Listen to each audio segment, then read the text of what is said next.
Students, page number 385 पर एक बहुत अच्छे एग्जाम्पल को मैं आपको डिस्कस करूंगा।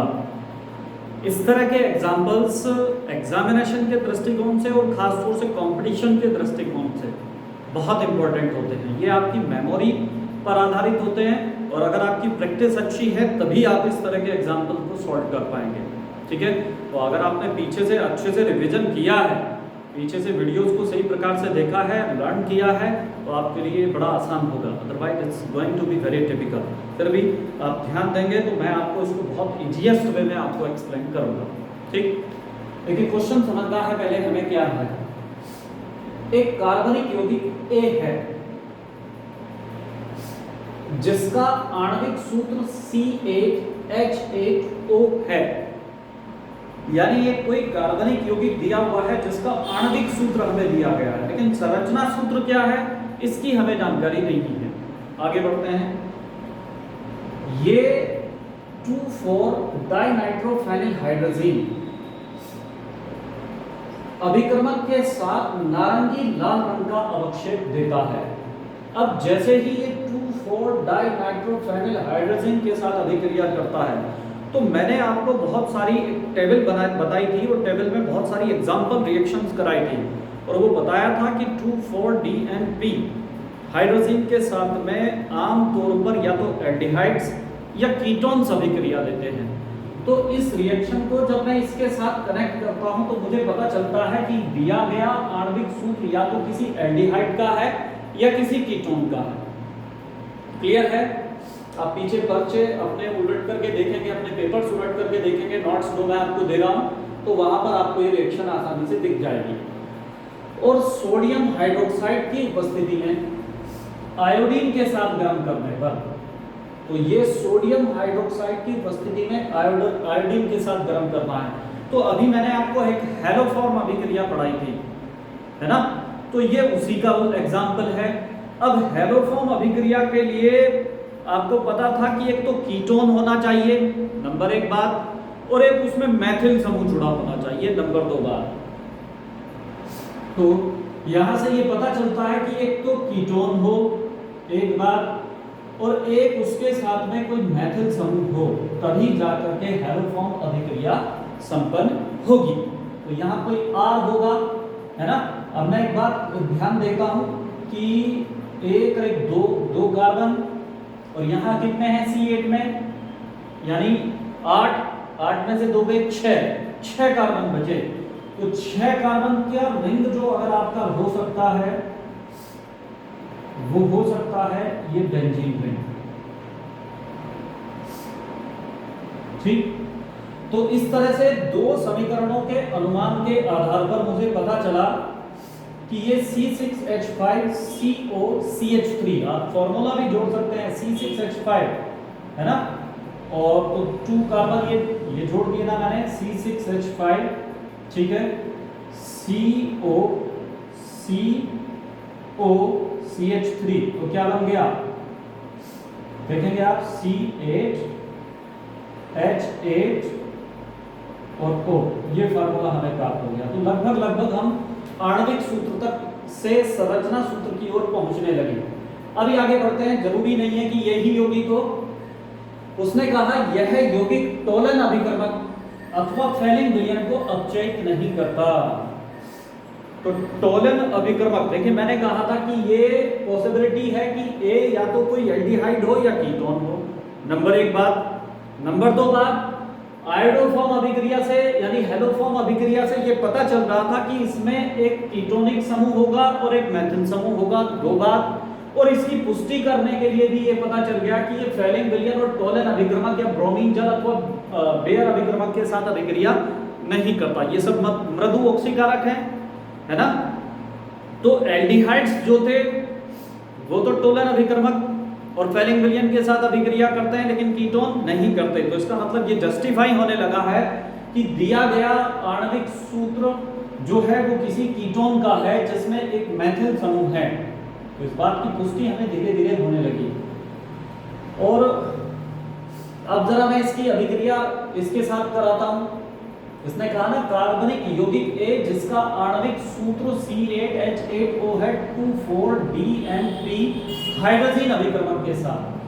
अच्छा, इसके साथ जरा मैं एक बार अभिक्रिया देख लेता हूं तो आपको हाइड्रोजन का फॉर्मूला याद होगा NH2 है ना, ये हाइड्रोजन है, इसमें से एक हाइड्रोजन को रिप्लेस कीजिएगा तो हमें क्या बचेगा HN। ठीक, अभी वो कह रहा ना फेनिल, तो यानी एक फेनिल समूह लगाना है मुझे, ये लगा दिया। रटने की कोई जरूरत नहीं, अगर आप ध्यान से देखेंगे तो बड़ी आसानी से याद हो जाएगा। और 2 और 4 पर 2 नाइट्रो, तो पहला कार्बन ये, एक नाइट्रो समूह ये रहा और एक नाइट्रो समूह ये रहा।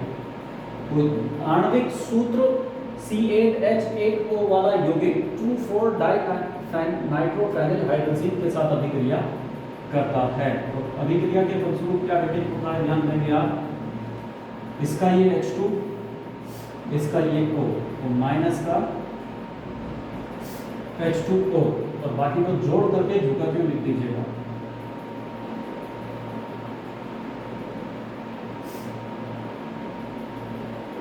ठीक है, C, ये CH3 को मैं ढंग ले जाता हूं जिससे नाइट्रोजन को मैं जोड़ सकूं यहां पर। यहां क्या बचा N, ठीक, HN, ठीक है, क्लियर है। फिर इसके बाद में पूरा का पूरा बेंजीन रिंग,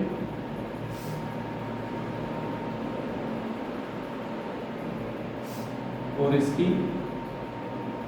दूसरी पोजीशन पर और चौथी पोजीशन पर नाइट्रो समूह। तो ये हमें क्या प्राप्त हो गया, इसका 2,4 है ना, DNP डाइनाइट्रोफेनिल व्युत्पन्न हमें इसका ये प्राप्त हो गया, जो कि कैसे रंग का है, नारंगी लाल रंग का अवक्षेप है,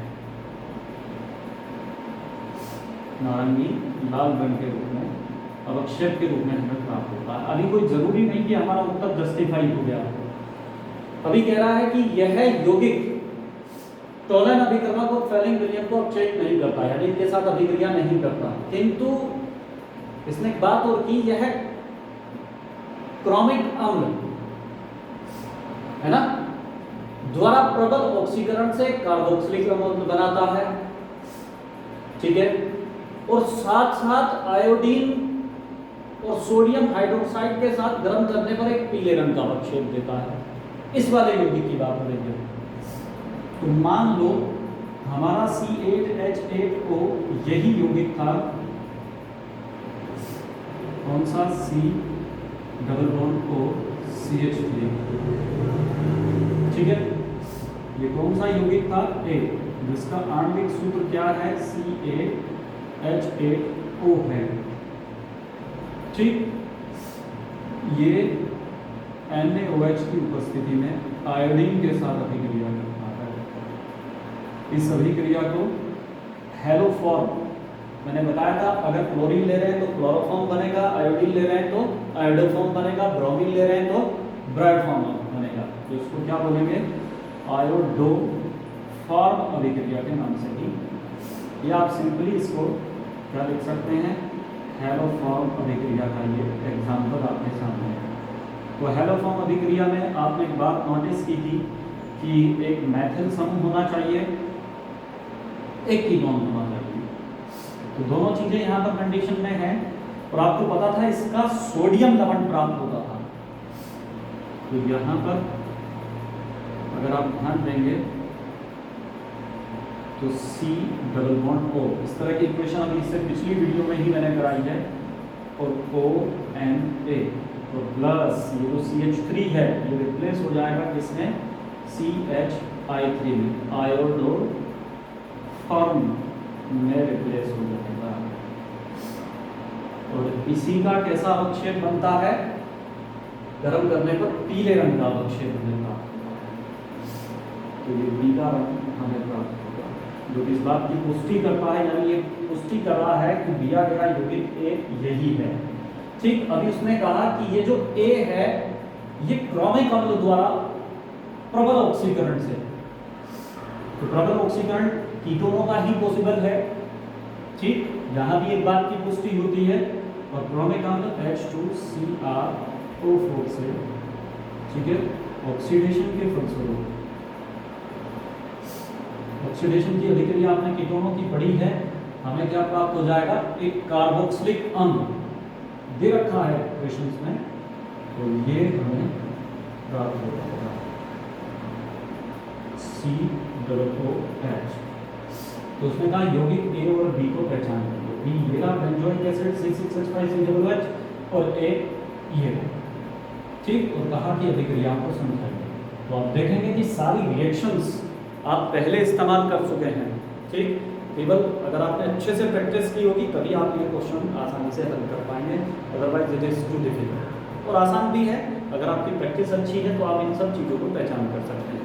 इसलिए मैं बार बार कहता हूँ, केमिस्ट्री पे अगर आपको ग्रिप लानी है, केमिस्ट्री में अच्छे अंक प्राप्त करने हैं, तो प्रैक्टिस हार्ड, यही केमिस्ट्री का सक्सेस का मूल मंत्र है। जय हिंद।